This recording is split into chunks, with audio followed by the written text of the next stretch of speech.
What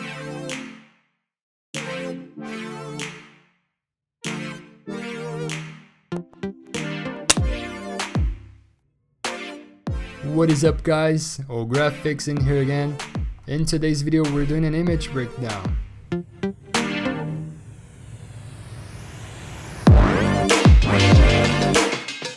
We're gonna go through every layer on this file and I'm going to explain you why and how I did it, everything that I did to get to the final result. It is a different approach from the usual videos, so let me know in the comments after you watch it what you think about it. So this project is also from a recent grad architecture student. I'm gonna link all the information below if you want to check it out. And this render was done using V-Ray and SketchUp and post-produced all in Photoshop. As you can see, this file is well organized into layers and folders, and that actually helps with the process, you know, with the workflow. So one tip that I always give you guys is to put the layers into folders, color them, and you're going to see that it's not that complicated to get to the final result if you go step by step. So stick with me to the end of the video and hopefully you learn something new. So as I told you, I exported this base render from SketchUp using V-Ray, and I did a very basic render. As you can see, I only used V-Ray materials. And also with the basic render from SketchUp, I activated some render elements such as object ID, normals, and material ID. That helps a lot with the selection process and saves a lot of time throughout the workflow. So after the render was done, I imported to Photoshop in this order. Base render, I always try to put a different color for the base render, and throw the render passes at the bottom of the layer stack. And then the first thing that I did was a background. So as you could see the final result at the beginning of the video, I was looking for a sunrise or sundown effect with that orange look sky. So I threw in some gradients to get the basic look and the basic feeling for this image. Then I searched for a sky that matched my desired effect, and as you can see, this is on soft light, because if it was on normal, you saw that it had too much contrast and didn't fit on the perspective on the render. I changed it to soft light. Then I inserted some context through the actual site, and as you can see, I used 20% opacity and also 10% opacity to give that second layer of mountains. Again, if it was 100, it would be too strong for the image, and since the sun was rising and it had that little bit of fog, orange fog, I took it down to 20%, and that was very good. Then secondly, I went for the background trees. I used a green color to separate the folder. And guys, please, every time you go to do anything in Photoshop as post-production wise, separate your layers and folders, and it will make your work much easier. Even for example, this one that I didn't have to share with anyone, but for me it was very easy to go through all the layers back and forth if I need it. So it's an advice, a tip that I give you. Alright, so I had to, my background, my like very far away background was the mountains and the sky, the horizon line. And then I had to kind of like the front background, maybe if you can say that. I had to put in some trees. So just some basic trees, scale it down to make it proportionally correct. And then I threw in some gradient maps with the color mode, with the layer mode color, to take the saturation down a bit. So, and this gradient map has this blue to yellow gradient. You're gonna see that I use a couple of times this exact same gradient. And then to match the sunrise effect, I threw in some a yellow layer with the layer mode color as well, and you can see that yellow look. And then it was still missing some glare, some fog, atmospheric fog, so I threw in some lightning. And all I'm saying here is just what I felt, and while I was doing, I was thinking like this. Maybe it's not 100% correct, but if it felt right for me and it looks right, so I'm trying to share this type of approach with you. If you're having any considerations, please drop down in the comments. I would be very happy to know different approaches to this image. Alright, so after my background was done and my base render was already placed, it was everything on scale. It was time to go for the tower that I mentioned that had the odd texture. So I created a folder called adjustments, and the first step was the concrete texture on the left side. As you can see, I just use a mask. You gotta remember that on masks, everything that is white is showing the texture, and everything that is black is hiding. So with the selection tool, I grabbed the texture, make a selection, grab the selection tool, and holding Alt, you can just drag and drop and duplicate within the same layer, as you can see.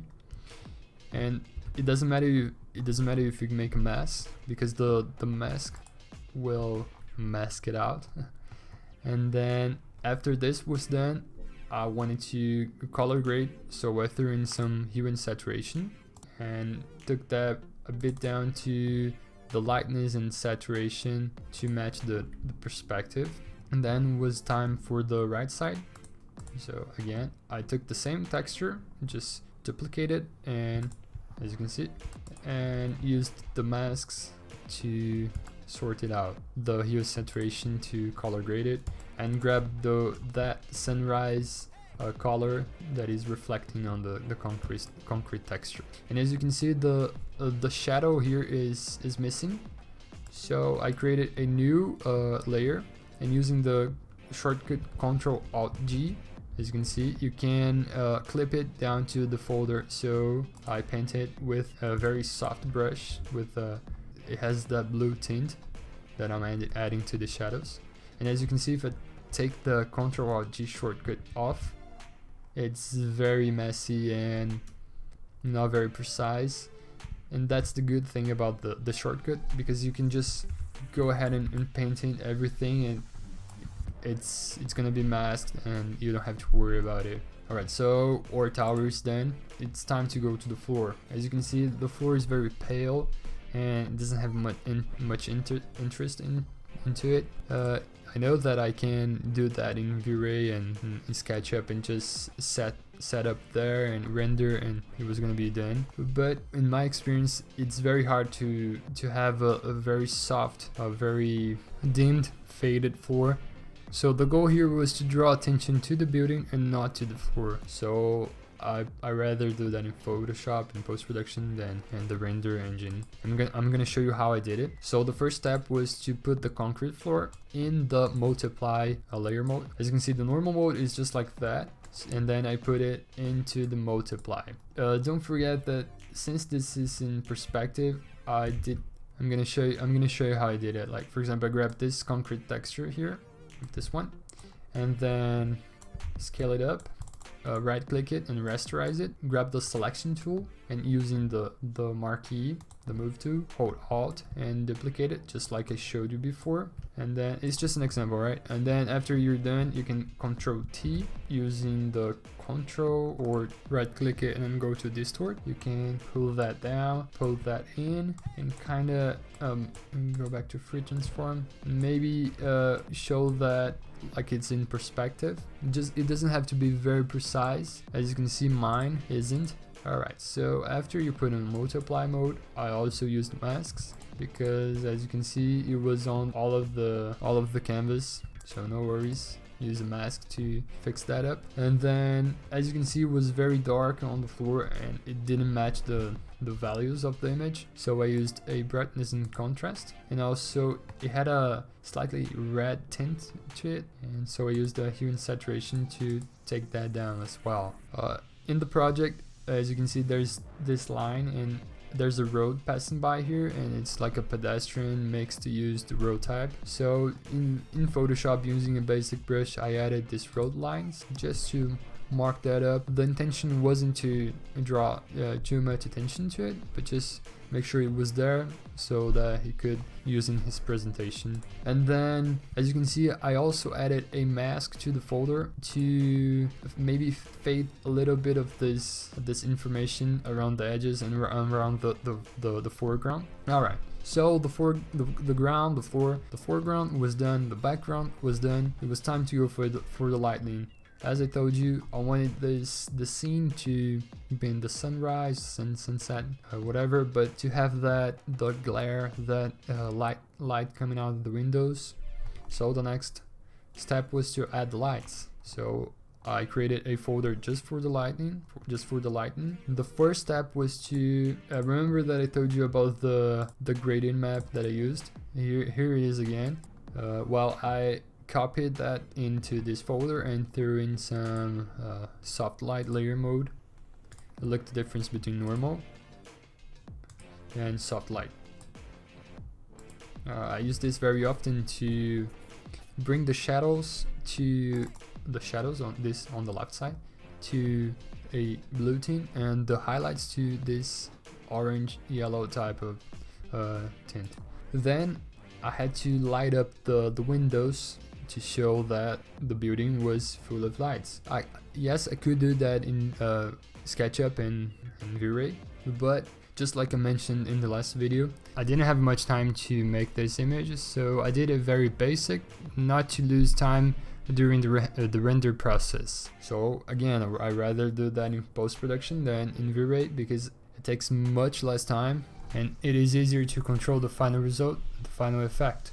Alright, so one technique that I used, that I learned from Alex Hogfree, I don't know if I'm saying that his last name right, and he has a architecture visualization blog, and I remember that he used this technique, so I learned from him, and it's to duplicate your base render and using let me do it again for you. I'm gonna hold Alt and bring this to here. As you can see, it duplicated, and then I'm gonna use the Ctrl U to bring in the hue and saturation adjustments. I'm gonna hit the colorize and crank the saturation up and go for that orangey yellow look that I was going for. Maybe bring the lightness up a bit, and that's it. It's basically the same one, maybe tight bit of saturation, more to the yellow side. Yeah, almost enough. I'm gonna use the one that I already set it. Alright, so the thing here is to, let me make a copy and delete this mask. I'm gonna work with this one. The thing here is to throw a mask, create a mask, and then use the black view and hit Alt backspace to fill in black. So it's not showing anything. And we're going to make a selection. As you can see, I used the selection from the last one. Make a selection on the windows and paint it with the white brush 100%, just painting some white into the mask, and that's going to reveal the yellow layer that we just created. And this result is this one. So to add lights to render to this type of image only using Photoshop, you gotta do it by layers. I mean, you cannot do everything in one layer because it has several effects, as you're gonna see in here. Alright, after this base render copy was done, it was time to go for the overlay layer mode, and as you can see, it adds that extra bit of saturation, color, and also lights to the image. Look, the before and after. You just grab a soft brush with this yellow selected and you just paint it with the opacity maybe something like 30%, just like so, and then you change that to overlay, and that's the look that we're going for. But we're not done yet. The light, as I told you, the light had to be done in layers. So the next one is this interior lighting light layer. It was just some extra bits of information, maybe to pretend there's a linear light inside, maybe some over there as well, just to give some glare, initial glare to the image. And then we're gonna go for the next one, this glare layer, and this is the one that gives the actual glare. It's just a normal layer, just like the overlayer lights that we used, but in this time we're gonna use as in the layer mode normal, and threw the opacity down to 45%. And so our lights are looking pretty good already. And paying attention to some details, I realized that the rail couldn't be so dark and so opaque. So using a overlay layer mode with the opacity to 60%, as you can see, I painted some of the same yellow and then put into overlay, and 60% was good enough. Alright, so the next step is people. I'm gonna skip this reflection layer because first I inserted the people and then did the reflection. Actually, this step is very straightforward. There's not much to it. Just remember to put in the horizon line so you can match the correct size for each individually person that you're gonna add to your scene. So some people in the foreground, some in the background. I'm gonna just click it and drag it to reveal it all, and as you can see, it is all looking good. I also added some birds on the background. Well, the thing about birds is usually if you put them very big in the foreground, it gets that cliche look to the image. So it's good to add, that subtle details that not everyone's gonna notice, but it's there. It's adding up to the whole image. And as you can see, there are some Ctrl+G layers here that, let me see, where's this one? Oh, so this one is on this little man on the balcony here, and the layer is just adding the glare to the man. As you can see, if I take it off, it's just messy, but with Alt Ctrl+G, it's organized. And then there's also one on this in this couple here on the foreground. It's just to maybe correct them into the right values for this image. And I like to create a layer beneath all of the people and name it as a shadow. And for this specific image, I used a soft brush. You can change the proportions of the brush in this window right here, or you can go to window brush. It's over here. I like to put mine in this tab to easy access. And then I set the layer to soft light. It depends. Sometimes I use soft light, sometimes I use normal, but this soft light worked fine for me. And then using, as you can see, it has that blue tint to the shadow. I'm just going to replicate it and grab that blue. And as you can see, as I painted with the 30% opacity, it is creating that shadow for each individual person. You just go there and builds the shadow. Just make sure to know where the sun is coming to. Maybe it doesn't have to be perfect, but it has to be on the right direction at least. And as you can see, those people in there, they are not looking right? So after I was done inserting the people and their shadow, I went ahead and created a levels adjustments to actually correct the values of the people. For example, those ones in there, they for me they looked more correct to be darker. So with this level adjustments, I just grabbed this handle here, this white handle, and took it down to the black to increase the blacks and take the white, the highlights from the people. And then using a mask, you can reveal just on the parts that you want it. For example, if I grab a brush with the white 100%, just revealing on this part, for example, this front part. And as you can also see, I'm using the Ctrl+G shortcut. Because if I weren't using, it would be a mess, just like the other ones that I showed you. So I use a Ctrl+G connected to the people folder, and then a mask to make these fine selections. After that was done, it was time to add that yellow look to the people. So I threw in some hue and saturation. As you can see, this has the same colorize effect that we used on the base render copy. Punch in some saturation, some lightness, and again Ctrl+G so you can clip it down to the people. And using a mask, I could fine-tune that to my desired effect. For example, the light is bouncing on this man's back, on the people inside of the pavilion, maybe on this side of these two boys here, on this man. It makes a big difference on the overall composition. I mean, it's not perfect. I know it's not like a very realistic, but it is going towards the right look. It is feeling correct for the naked eyes. That's what I always try to aim. It doesn't have to be perfect, but it has to look decent. Alright, so after we're done with every single layer composition here, the image is pretty much done. But as you remember, I added that texture to the floor because it was a bit pale, and I still think, well, I thought that the floor was still pale. And one thing that I like to do to give that extra details and to give that mood to the image, and just pretend that the image was shot just after a little bit of rain, so we can put some reflections on the floor.